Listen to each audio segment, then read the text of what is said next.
I'm Jennifer Perri, and this is my story. So I grew up in a really small town called Eddystone, Pennsylvania, which is outside of Philadelphia. And a lot of people may know it because there's another really famous Jennifer that lived there for a little bit of time, Jennifer Aniston. My family was great. I grew up in a middle-class family. My mom was a nurse and also had a cleaning business. And my father worked for a paper company and was involved in some law enforcement things. And I have one brother. Growing up in school, I was very popular. I had a lot of friends, not only at school, but also in the neighborhood. Back in the day where you could ride your bike until 9 o'clock at night and no worries, nobody locked their doors. It was a wonderful way to grow up. I had a lot of friends, was very popular. I hung out with the kids from drama, the kids that were in band, the football team, all of those people. I was just always somebody that just made friends everywhere that she went. In school, my mom often got notes sent home that, Jennifer is a really good student. However, we can't keep her in her seat. She is a social butterfly. She walks around the room, tries to help people finish their tests, finish their assignments. And I think that really has traveled into my adult life as well, because I never meet a stranger.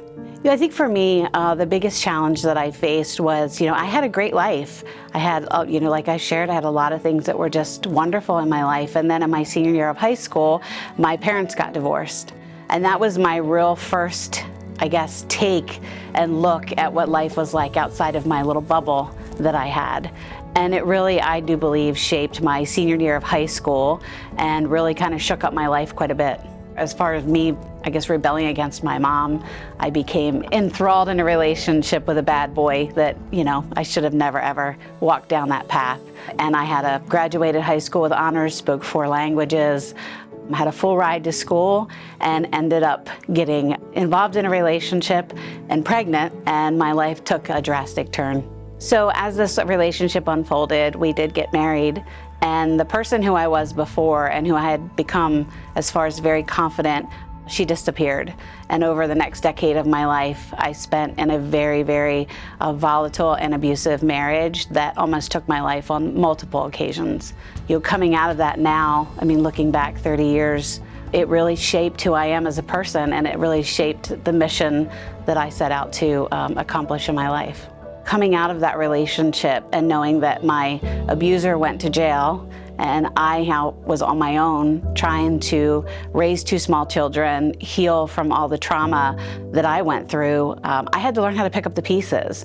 And I had to find somebody who was going to help me do that, who was going to understand and be able to relate with what I had just gone through. And there was no one. You're looking 30 years ago. My oldest son will be 32.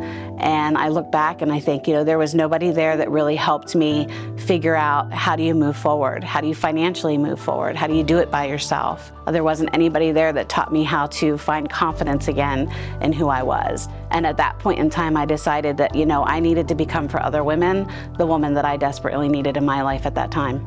When I had to look back in my life and where I needed the most help, it was, how do you save money? How do you manage to move forward and pay expenses that you have in your life? So I noticed that financial areas was an area that I really struggled with.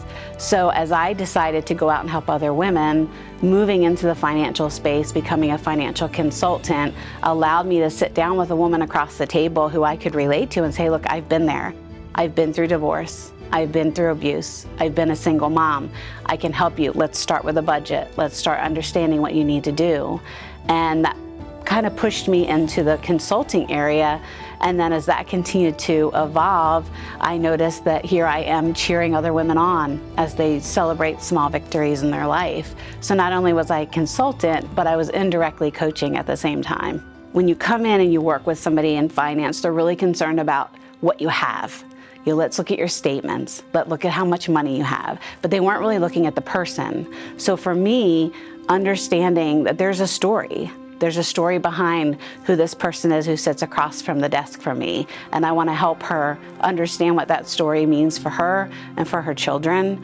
And a lot of times when you go through a transition or trauma at all, you feel like you're alone. And I think because I had that parallel connection, it made it natural for me to coach them. So fast forward in my life, here I am, December 2021. I have spent 30 years really trying to heal myself. And I woke up in the morning and I didn't feel right. There was just something that was off. But We were 5 days before Christmas. My husband was thinking of everything that he was gonna bake for everybody and all the stuff he was gonna make.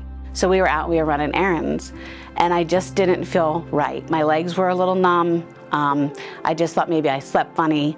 So as the days went on, by December the 22nd, I could barely lift my leg to put it onto a curb.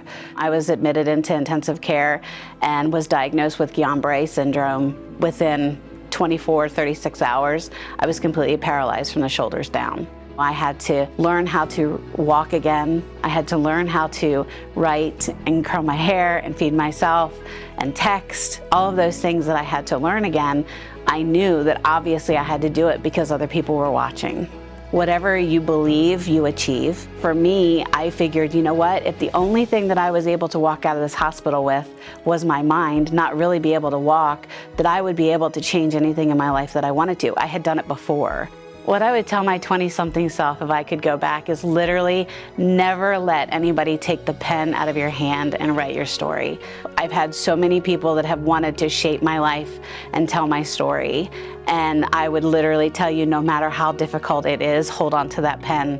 You're gonna have a lot of other characters and chapters in your story, but it's your story, and you're the only person who's entitled to write it.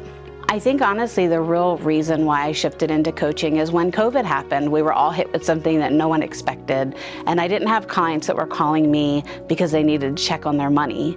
They knew that their money was exactly doing what we had planned for it to do, but they were now struggling with life.